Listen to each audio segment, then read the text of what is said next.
scale into late game, win team fights later, or if they do find something like a Caitlyn to win early lanes. And look, your preparation for Flash Rolls will be significantly different than your preparation for Uzi and RNG. If you think back to game number 1, they banned 3 supports in the first round, a Lulu in the second round, trying to stop the empowering of Uzi. Betty has had a better split, but internationally has consistently struggled. They still go with the Karma Rakan in the first round. Yeah, one thing you definitely have to respect is Sword Art and the playmaking abilities, so they're still throwing up, you know, Rakan not going to get that one out. First pick is going to be Trundle. This is a very common thing that we've seen. Tank Shredder, also very good duelist from the jungle, so a pretty standard start here for Flash Wolves.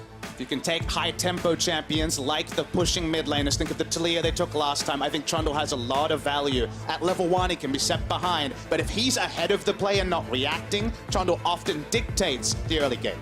And he often ends up being king of the tanks in the mid to late game as well. Find an Ornn or a Cho'Gath to ult, subjugate, take all the stats, King's Tribute now as it is, and ooh, a little bit of potential early pressure coming through. Either way, Morgana, a strong laner in her own right, works well into almost all the matchups, and if Graves comes through, another great early jungler as well, you tend to see him clear very fast and get an early game lead. But do notice, it does seem like it will be a one-tank comp if we do see Morgana and Graves taken in the first round. Could be very low on the tankiness. They do digress, they go towards the Swain. A flex pick on the red side. We'll see this a lot over the course of MSI. Yeah, you have to caution against, you know, early showing jungle and support picks both, because as you said, that kind of pigeonholes you and gives away the entire team composition.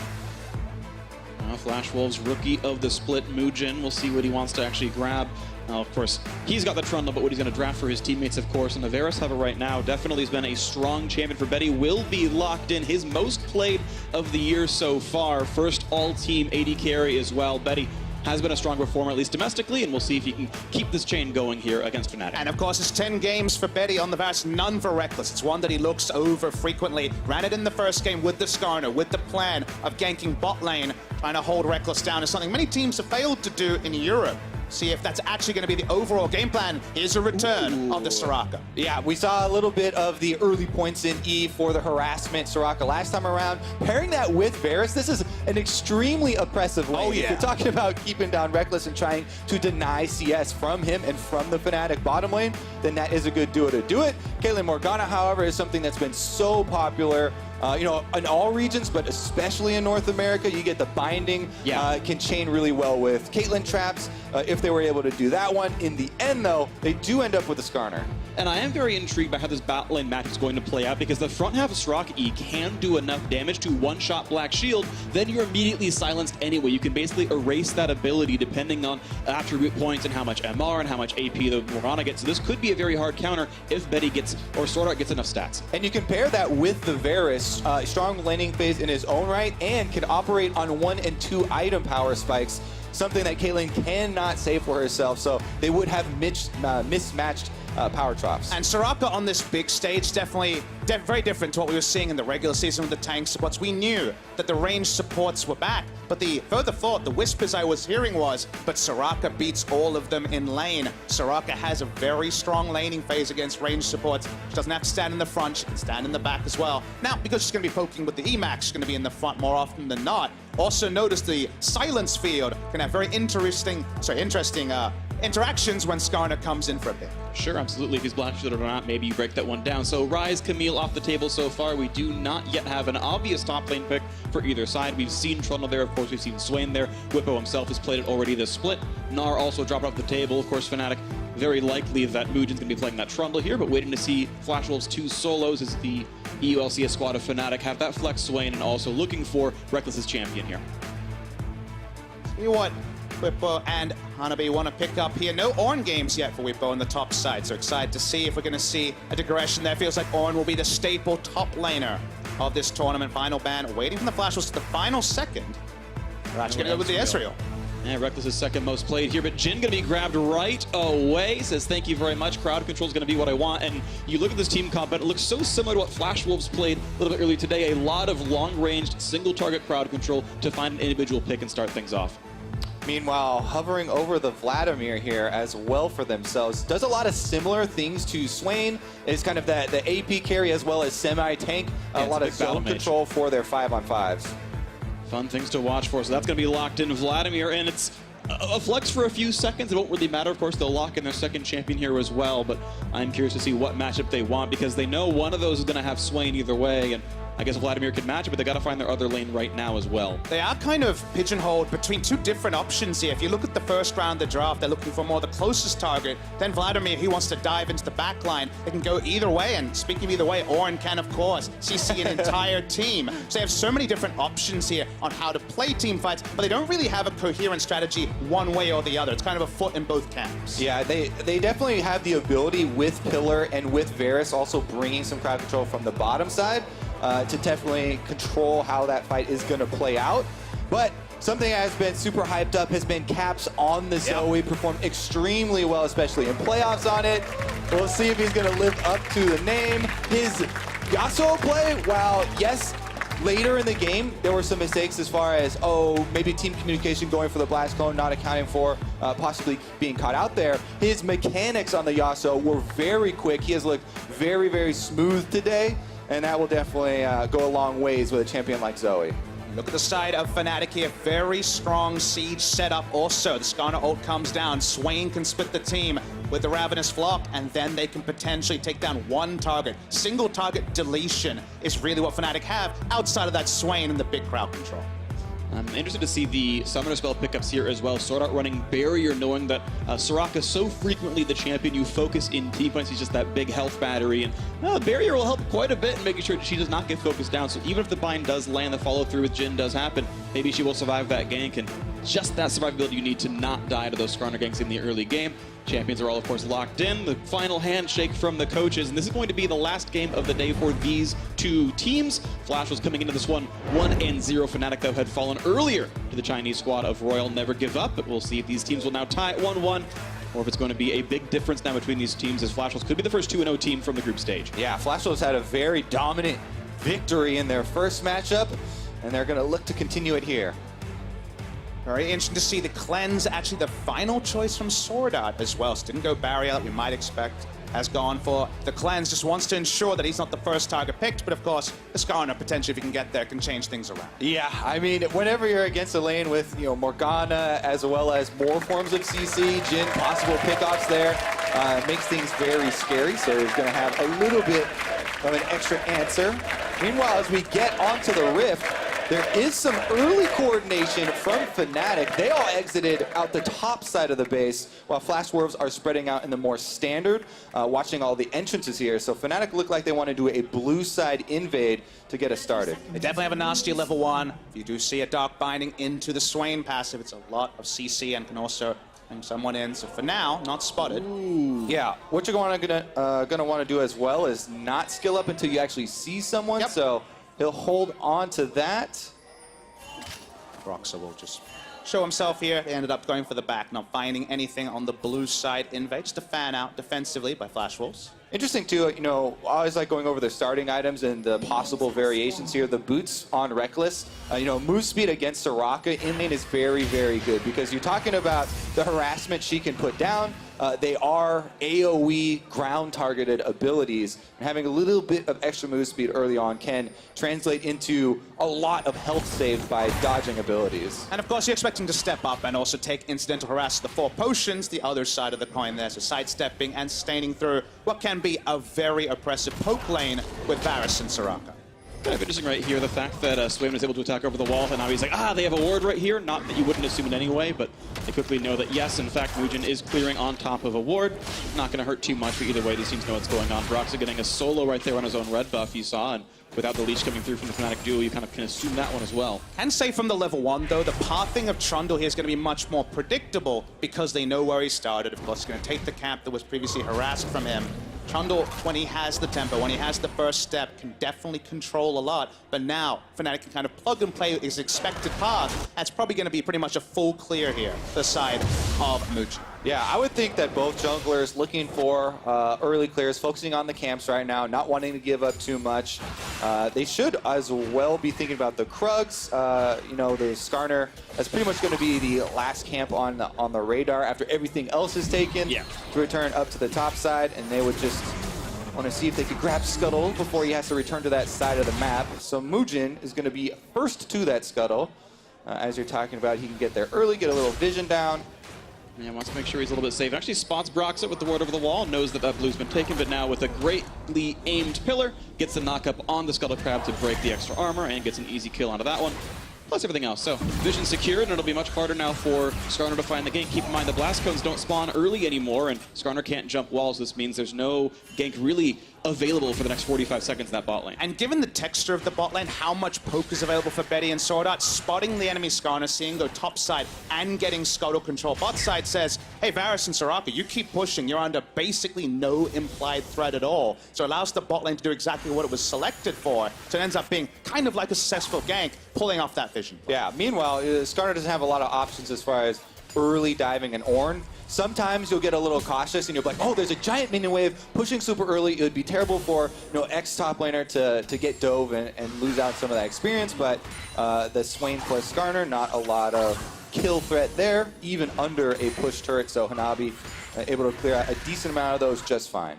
The gold standard this game for where Fnatic want to get to after the early laning phase is completed is to control the bot lane river, put down control vision, and their pick presence is insane. From range, from melee range, from the Skarner. Basically everyone, barring the Swain, is going to be involved in picks and controlling objectives. So far, though, they haven't got there. And that's why we're watching very closely as Skarner's in lane. Yeah. Oh, looking for the Predator play as well, but they're not going to find that route, and looks like there's not going to be a chance to find anybody as well. So attempt gank came through. Mugen was around just in case they needed safety, and that will not come through. That was try number one from Broxah. That was his first Predator. Yeah, that was interesting because I thought Broxah was going to go grab the Krugs. As soon as he was spotted low health by the Gromp, he was going to give up Gromp instead. And go grab Krugs, but he went for the boot buy for that Predator attempt down bottom, knowing that there was a high probability Mugen was going to be stealing the Gromp, and Mugen actually waits a little while and stays around that bot side for quite a long time, so there's no real opening for them there. I just feel there's a bit of time pressure on Fnatic. He might not necessarily take that as a big point this game, but I look at what Fnatic are trying to do. You know, eventually, Banner of Command is going to frustrate Reaper on the Swain in top side. If they want to make the plays, if they want to control an area of the map, the best time to do that is when they can push around the bot side with a couple of early items and try to take control. That's why they try the lane gank. If they can wrestle control of bot side river, it's not a roaming Talia that's the threat. It's just the fact that Drakes will be almost incontestable the flash wars as the game goes on. Well, then Fnatic, if they can get themselves to start stacking, that'll be a great late game power for them. The early Ocean, of course, amazing for the beginning laning phase, and we're still early into this one. You can see, yeah, long time since he's put out the Jhin. I looked at the stats, I was like, I don't think he's played that one this year, and math checks out. He hasn't, but clearly thought it was the right choice for this game, and Reckless looking for early mid-game aggressive champions. Yeah, it's interesting because looking into Fnatic, talking about how they played so much of this season, it was Reckless and Caps putting out the majority of the damage for the team, the highest percentages of those 2 carry damage dealt for their team, of mid laner and 80 carries for any of the teams attending, and they are really the focus as far as funneling all of the gold into these 2 guys. It has been kind of a setup of 3 semi-support champions with the 2 main carries there, and then trying to get them off to a good start. Well, eventually those ganks will come through. Predator about to be back up here for Broxah, so we'll see if he can find that second attempt at the gank. Right now they're going for the Scuttle Crab control. Hylissang spotted out, and Mugen can drop the ward unless Caps can sleep him. Will not. Whatever, it's just a trinket. It'll drop off eventually, but yeah, some knowledge known that a bottom river roam can happen. In fact, Broxah now spotted as well, so a lot of information on both sides here. Starting to see Morgana try to take over this river. Skarner's still level 5, so the threat there a little bit lower. Coming to your point, Kobe, you can definitely tell that the damage burden is going to be a lot more shared than some of those huge Tristana hard carries we saw from Reckless very recently. In the mid lane, kind of short the pillar there a little bit. Especially with Reckless, even on Jhin, still focusing attack speed. It's funny that people would always bring up, oh, Reckless, he buys early attack speed more than any other AD carry almost. But usually they're on, the champions that will... He's playing Varus or Kennen, Exactly. Here, even on Jhin, it's kind of translating into a movement speed focus rather than the attack speed focus that we usually see. Yeah, it seems to be more and more the more common Jhin build. It's actually what Double went for as well, with Swift using rapid fire cannon. Just the idea that you will get that 4th shot off and then can kite in or out afterwards very easily. Seeing Mugen invade here. We'll find Broxah shortly. when it comes to those builds, Jin lost, building as many long swords as possible, building lethality, having very early power spikes, SN3 for a huge delay build. This provides a bit of early power. Speaking of early power, Mujin's showing himself. Ooh, not quite going to land the Empowered E there, so a pretty easy walk away for Zoe. No problem with that. Bailiff Gold still very close between these two squads as the TP's come back in. So now there's information known that Whipple can no longer join the bot side of the fight anymore, and Flash Wolves have the chance at spell booking Hanabi up to a teleport and playing for a 5v4 bot lane. And keep in mind, they've got plenty of hard engage if an Ornn comes down with a Trundle Pillar. That's a great team fight. Oh, Flash not in range. Unlucky. Mujin says not even close in all chat and walks away with it. Yeah, one of the frustrations of this Carter right there. Yep. Flash is just close, but not close enough. And Mujin able to walk right out. W down, a little bit of extra move speed, and now they can actually turn this around. Even though there's vision here from Fnatic, the rotation forces them off of this turret, denies Reckless a little bit of CS. See, the enemy vision is really nice, long range. Stun comes through there, the trouble bubble.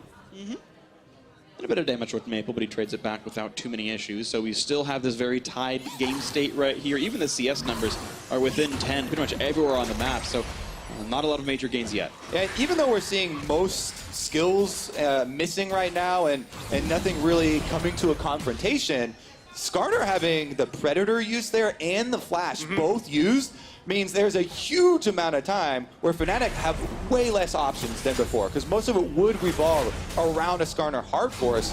That is not going to be on the table, so Flash Wolves have basically removed quite a lot of threat for in the next couple of minutes here for them to really work with. And it was a bot side focus implied by the drop. Vladimir, Ornn, super safe, unlikely to have enough damage to take them down. So those being down makes that basically impossible. Nice push being started by the Swain top side, but it's going to probably be answered by something here on the bot side.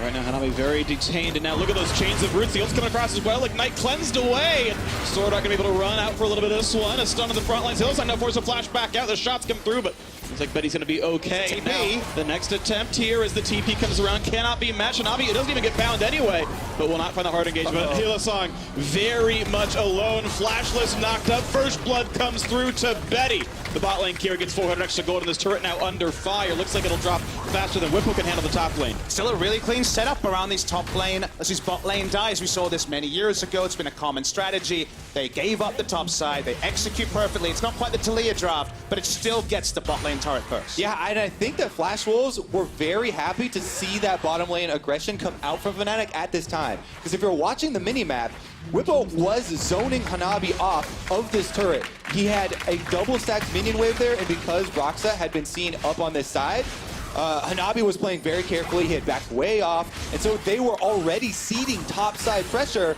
Then Fnatic's bottom side, goes super aggressive. Hillsong going in there for the Morgana ult. That kind of opened up a golden opportunity for Flash Wolves, and they capitalized. Okay, pulls it anyway. He wasn't going to get bound, but I guess he wanted the move speed to get out, and now as the Herald gets summoned in the mid lane.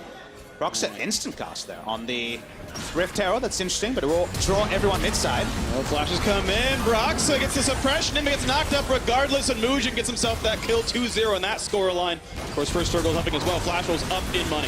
Yeah, and the Rift Herald goes completely to waste. Not going to get any damage off on the turret. Flash Wolves put a stop to that one very quickly. Hard to say if that was intentional or not. You can definitely make some mistakes with that Rift Herald. Yeah, whenever you see it happen so quickly after taking it, you have to think about, was he trying to activate his trinket or not?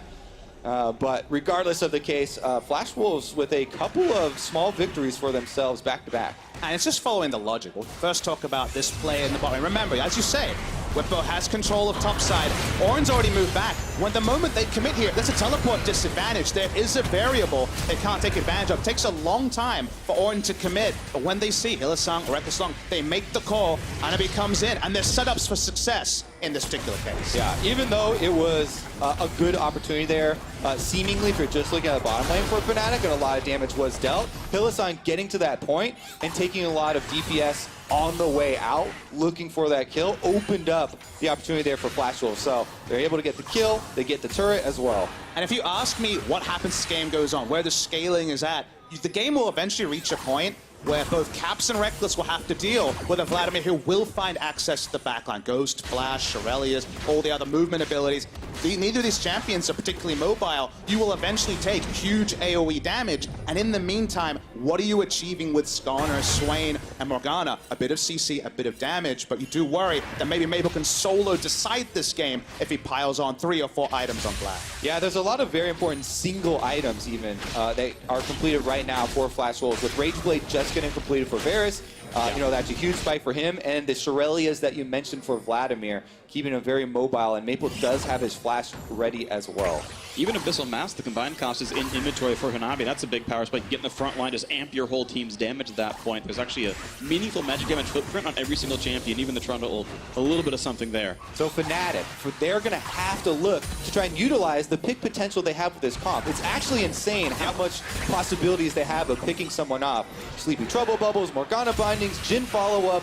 Broxa does have his Flash and his Predator ready as well with the Skarner. So all of these tools are just ready in the kit for Fnatic, you know, to try and pick someone off. They're doing their work with the control wards at the moment and pushing mid to try and find an opening.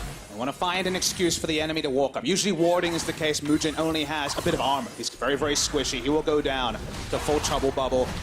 Combination with any other form of damage. Soraka is a range support. If she's trying to ward also, that will lead to her doom. So that's probably where Fnatic can find something, but if you bring friends, much harder to pull off those picks. Yeah, it's super hard because Flash Wolves, they have the giant Ornn ultimate. When you're talking to Champ Select about it, sweeping most of the screen with CC, that combined with a Soraka global heal buys time for everyone, you know, to group up and protect their friends. All right, into the mid lane. Looks like the next play is all 5 are there. Drowsy potentially there onto Trundle, as yet Jhin is too far away to do much of anything. Reckless just going to split push down to the side of the map, but this siege has not really purchased any turret damage yet. Pretty good defense out of Fnatic here. Another Drowsy comes through and wants to ult in. Yep, okay, bit of damage there, but pulled back a couple of roots. He's just still way too tanky. Has that upgraded magic now for Hanabi, and actually will be a re-engage as they can see that Reckless is still in that bottom lane, but a single knockup means nothing. Even Black Shield looks like it wasn't even used. That was really sloppy, actually. Hanabi and Betty both throwing out CC ultimates, both of them whiffing, so that actually allows Fnatic to walk up, even though Jhin never rotated from bot side. Reckless been able to close some of the CS lead here, just remaining in lane. Fnatic were never going to truly commit. They did not have their AD carry. Didn't want to walk through an unwatered river to even throw in the ultimate at any point in that, so through all of it. Now Flash Wolves have less tools in the game. Well, quieten down even further for a few minutes. Yeah, definitely we're going to have to keep track of the pockets of vision here, because, again, Fnatic, their first step in trying to utilize a lot of the tools that they've drafted here is, you know, creating these pockets of fog of war, of darkness, where Flash Wolves have to be so wary when they're transitioning between lanes to try and create those rotations. Caps just keeps trying to find those cheeky plays over the wall. You can see control wards are in there. That top brush completely pushed out. You can't put vision in there because they have one. Reckless sweeping down this bottom side as well. So lots of places that Caps can play from. You're seeing the attempts constantly throwing those E's over the wall. And maybe they can find that opening pick as they maybe play around that small cooldown where they aren't the ultimates available yet for Flash Wolves. The big team fight R buttons, but have not found purchase. And Fnatic have 5 control wards on the map, but unfortunately right now they don't dictate anything. Usually if you have 3 control wards somewhere, it gives you a huge lead and the enemy has to go for the is the Garen in the bush situation of do I face check it or do I not? Right now 3 control wards at top, there's nothing to play around on top side. In the bot side, they're very defensive, they set up for a pick, but no one's walking up. So right now, 5 control wards give them some information, but don't actually allow them to push forward towards their win condition of picking some. Yeah, they've got this Swain with a huge CS lead here on Whippo, and they want to try and use that side lane pressure to create, you know, the first step in the chain of action here. But they've also sent Reckless down to split pushing again. This is something we saw a lot from them, you know, earlier in the season, and then Caps started to play split push more and more. But Reckless now moving up with the extra speed, and Maple taking quite a lot of damage. And knows he's still safe, has that W available, and has it to run away when he needs to on this one. And Sanabi once again roams back down without an outer turret to keep alive. He's got a little bit of space to play with as Whippo push from the top lane. Will not find that team fight though. We'll have to go back to grab his wave. I must admit, I'm focused on what he doesn't have, which is a banner of command. Whippo actually has more lane control than I'd expect around 17 to 20 minutes because he's not being forced to move places. He's got a team fight item instead, and that team fight might come down. Here comes the ulti across, but Hillsong able to easily get rid of that knockup. Now ulting to disengage from Mujin, does so pretty cleanly enough. A nice chunk on the backside. Sword Art ult's going to help far back up, but that is wished down. It's not a bad cooldown to miss as several ults now miss. missing on the one side, pushing more and more for the turret. A drowsy champion as well, can't defend much, big chunks come out, but now a possible re-engage out of Maple. Ult comes in for Whipple, has to flash away himself, though was afraid of the fact that Betty had already landed the ultimate onto him, and they will clear the minion wave away. Health bar is a bit low on the Fnatic side, to be honest, as this Drake still has not been taken, means no extra regen. Front lines towards Betty, pulls him in, more CC, pulls across, has to cleanse to get out, he's going to be okay, but now a potential re-engage out of Maple, no Whipple chases away, nice three-man knockup, could that be the fight now for Flash Wolves? Pulled right back in, the damage, the Skarner, the bind, the kill, and Cats gets one on the board for Fnatic. Now going back towards Maple, has a convenient cannon to heal off him, but the flash in, looking for a bit of the damage, the shots won't quite land, the heals coming through for Sword Art, and there will not yet be the kills. Another route towards Mugen, flashes, stays alive, now the forward momentum for Cats, but can't quite get that one either.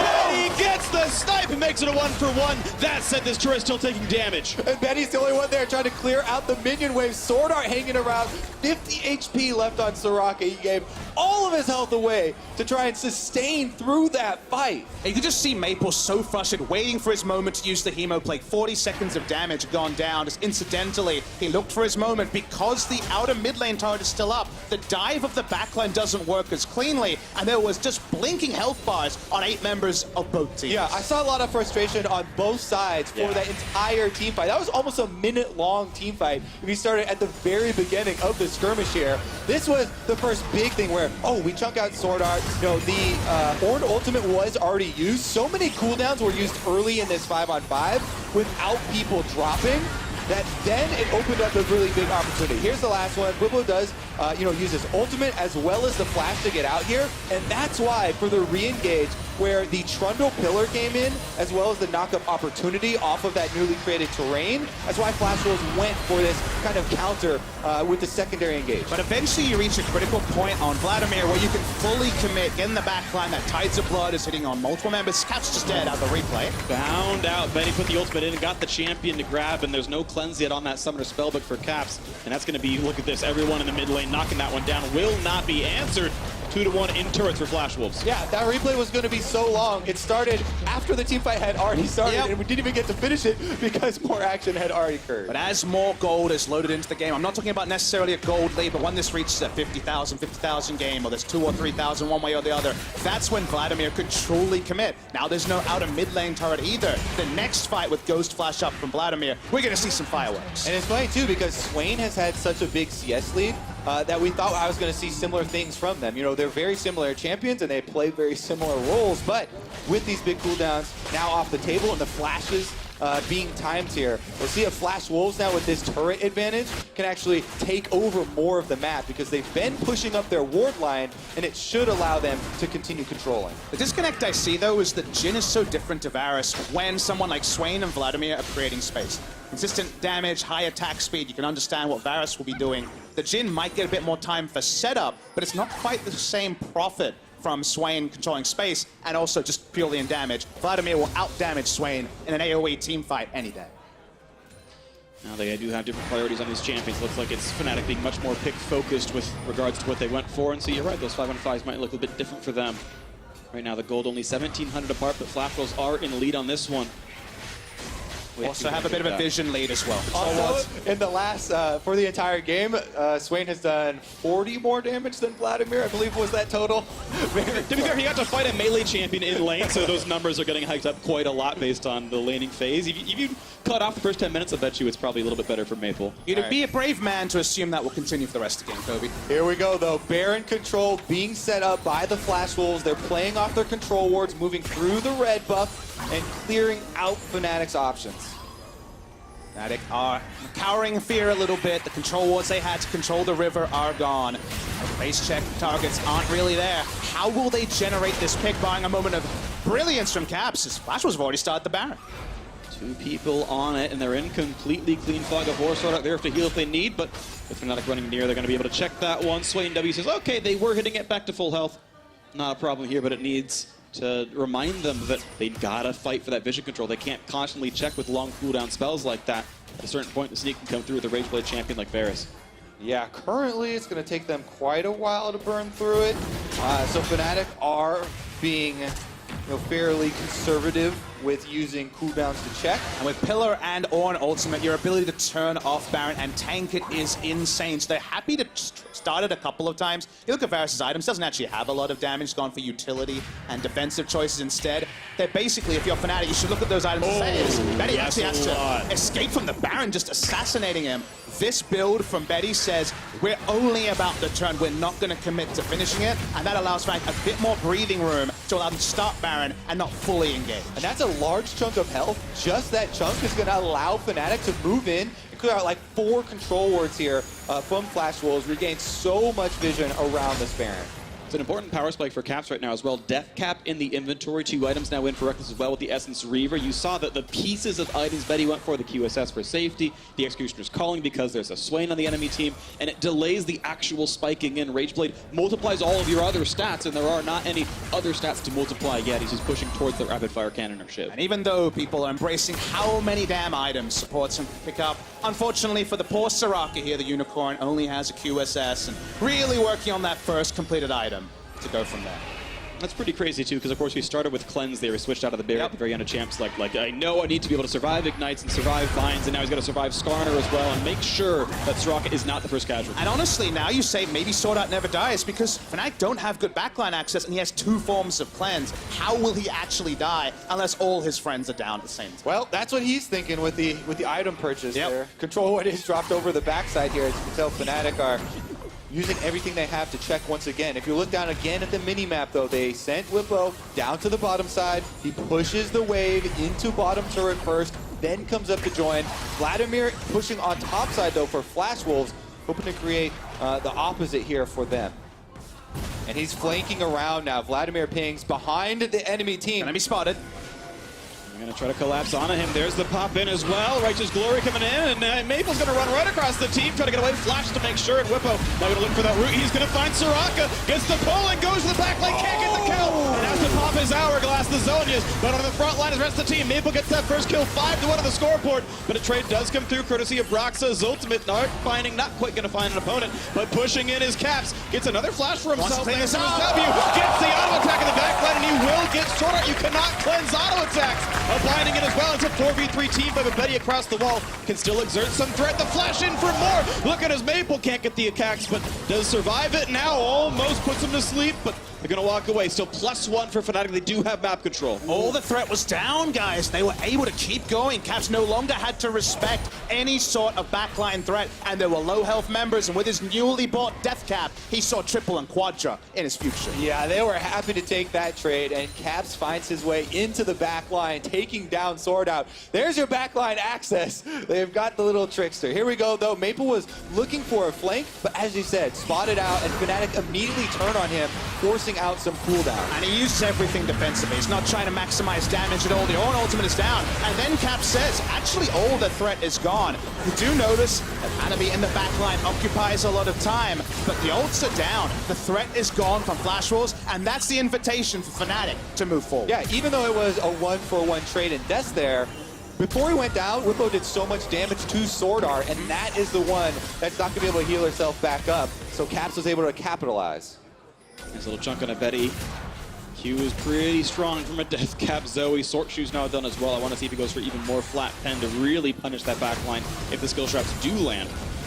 And look at teamfight execution, say, I think Flash Wolves is easier to execute because you can't stop Vladimir getting somewhere. But 1 time, 2 time, they haven't maximized Maple's ability to ravage this backline. A 3rd time comes down, a Baron goes down for Fnatic, maybe it doesn't matter. And even though Flash Wolves are the ones with the control wards all over Baron here, Fnatic are the ones that prepped the side wave first. They have top already pushing, and Whippo pushed bottom lane and then walked all the way up. Here we go again, number 3. Attempt with the play, and they're going to find themselves as Skarner. Black Shield's on, doesn't mean much. Finally able to flash away as the E times out. Legion on the side lane getting some hits now from Whippo, but now they're looking for the re-engage. Jin ult is in to send the squad across. All 4 hits going to be in there, but Hanabi tanky enough on the front line. And sort of healthy to put a couple of heals in. So whenever we have these 5-on-5 skirmishes where no one goes down, Fnatic, because they did their homework and pushed both sides first, they're the ones that got the advantage out of there. And now they're pushing on the mid lane turret, getting some damage down. Reckless reloads, but not able to put another auto attack in. Drowsy Bubble not quite going to find an opponent, but they do get a pull in. Again, Hanabi very tanky, though hard to push down that champion. Still puts him down to about 1/3, and hey, look how good those heals are. They just keep throwing in damage, and it gets erased by the fact that Soraka exists.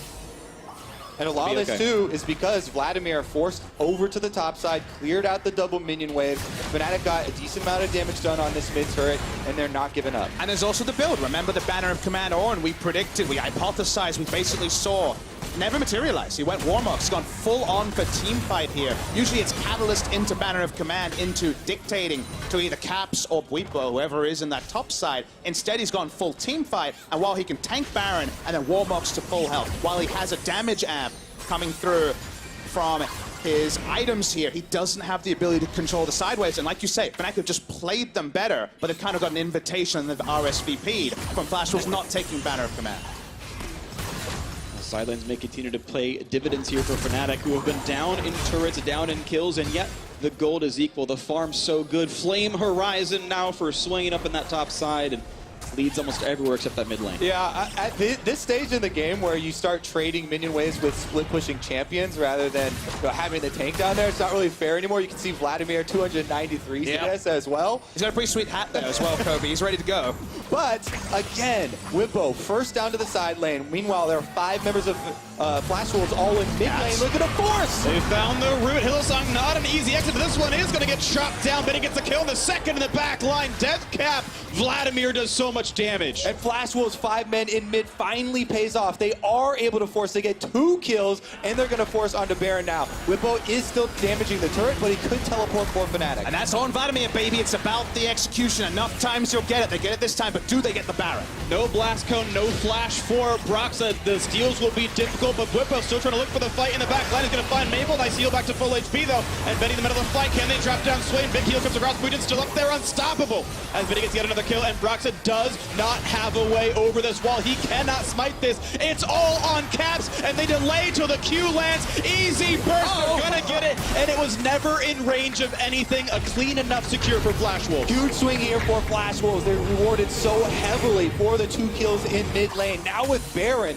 see how many turrets they can push down. Yeah, this is a huge move for them. They built everything in terms of build path for team fights for that big Orin ultimate. 1, 2, 3 whiff, but you don't have to commit. It's why Orin is so strong. His engage range is massive. Eventually, you're going to strike gold, and this is certainly the big strike for Flash Wolves. Exactly. Also, the Varus ultimate there from Betty. He moves in. Betty now with 5 kills just funded a lot of extra damage for Flash Wolves. Before it was, all the CS had been funneled onto Maple and the Vladimir carrying here, but let's take another look as they do teleport into Baron, and Whippo tries to stall them out. Now he does have Zonius through this. His silence was used earlier. Never found a spot, just ends up not being able to use the zones. Would have bought a bit more time. Would it have changed things? Probably not. See the face of Reckless. He's frustrated, but you remember where we started. Kobe, we said eventually it felt like there was a timing where perhaps if the picks hadn't come, Flash Wolves were just overwhelmed. I think the timing has been hit. Yeah, definitely agree there. Now they've got Baroned up siege minions here, pushing on the bottom side. There is a possibility, you know, the Ocean Drake is there for the taking afterwards if Fnatic are able to wave clear too much and push them off, but they've already sent Sword Art back to the minion wave to try and speed it up with the Baron buff, so it will arrive for round number 2. Oh, Betty! Oh, the shot comes in. Huge now on this one. 5v4. Fnatic must get a lot, but no one ever moved just yet. The silence field is up there. Doesn't get a hold ton just yet. Or an ult maybe to disengage. No, just for the slow to run away. And that is going to build enough space, even without the knockup, that they get away with only losing 1. What a kick to the gut here for Flash Wolves, though. They just made such a big move in this game. Had Baron sieging up, but Betty on the front lines gets assassinated there, and Caps was able to finish it off.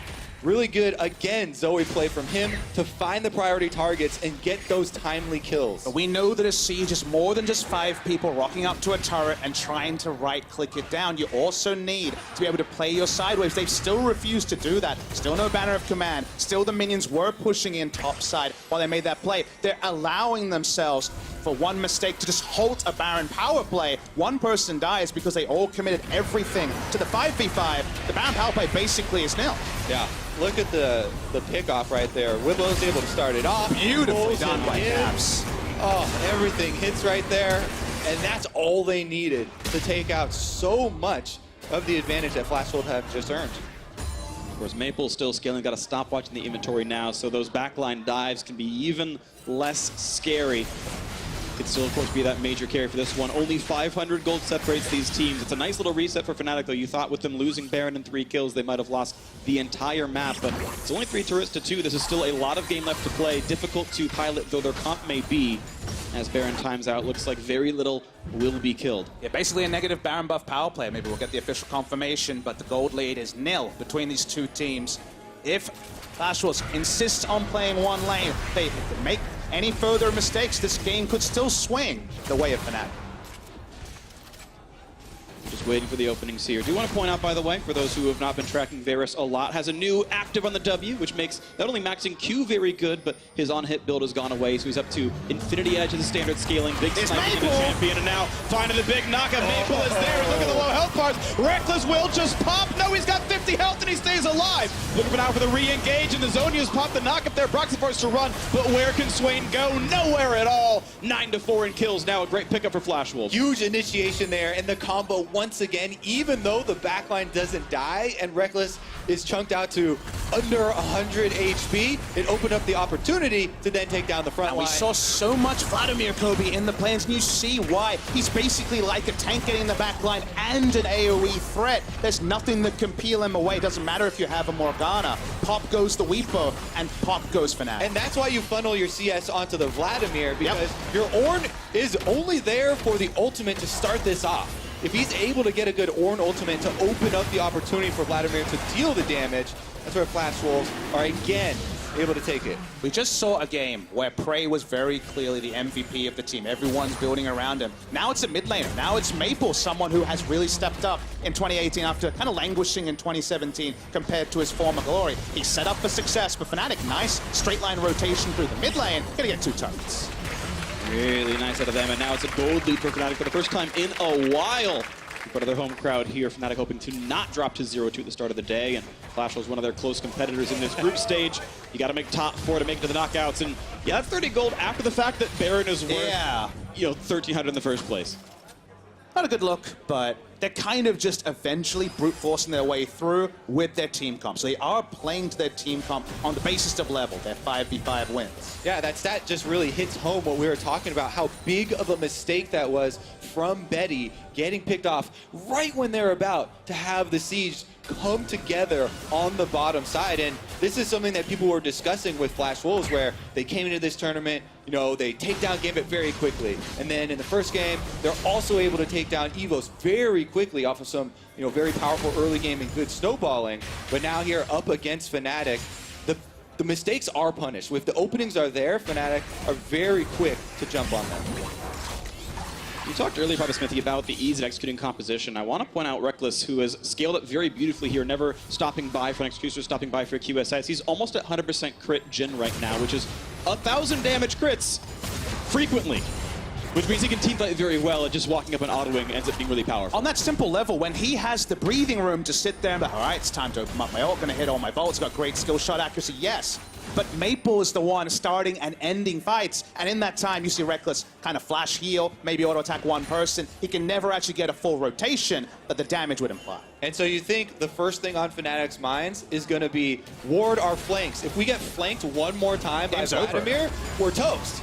And while Ornn is able to basically initiate for Vladimir a screen away. So the big point of strategy is trying to keep track of Maple, of the Vladimir, so he's not able to have that easy access to your backline. Yeah, and you can see Fnatic trying to build around that backline safety. You've got the Knight's Vow as well as the Locket on Broxer right here. Hylissang's, of course, got maxed Black Shield. He maxed that before Dark Binding, even hoping they can give enough stats to Reckless that he won't get one shot by Maple. And as many, you know, mistakes as Flash Wolves has made, they've also made so many good plays and those good initiations to get them to this point where they have advantage over Baron. They've again got the control ward set up, and they're trying to force Fnatic to come to them.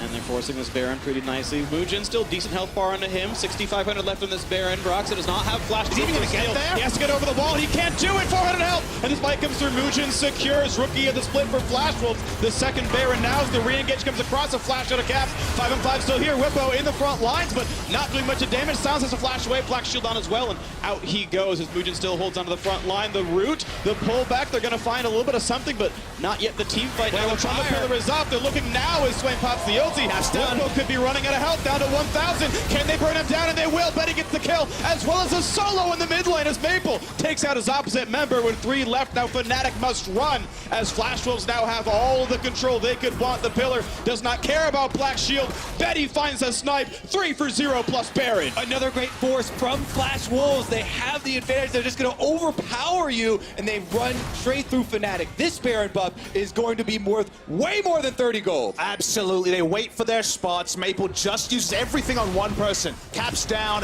Fnatic down from his perspective, and maybe the game just ends in this passage. They got a lot of time to work with. 15 seconds on Caps' respawn, even more, and the rest of the dead members here. 5-on-2 with the Baron. Those are pretty good odds for Flash Wolves, looking to make it that 2-0 run and knock up onto the back line. They might get this kill. The root is in, and they will drop that one. An unstoppable Maple 5-0-3, back on form in 2018, looking pretty damn good. But as the respawns come in, it looks like it'll be Flash Wolves spending a little bit less time inside the base. Muujin puts up the pillar, one more shot, and yes, Caps finds one. Now the re-engage. Betty wants it, he gets it. The knockup not going to be there. Actually, Maple steals the kill away, scumbag as he might be, but the shots come in. Reckless has so much damage. The shot comes in, he gets the crit, rolls the dice, and it comes up nice. And that's going to be one as Whippo falls off a double kill. Now Hillsong forced to run, finds the stun, but Zonius keeps Maple safe, and Power Q will time out. Guys, end the game. Flashing in for the bind, going back to the minion line. There comes the turrets, and Hillsong just not the most threatening Morgana anymore. Flash Wolves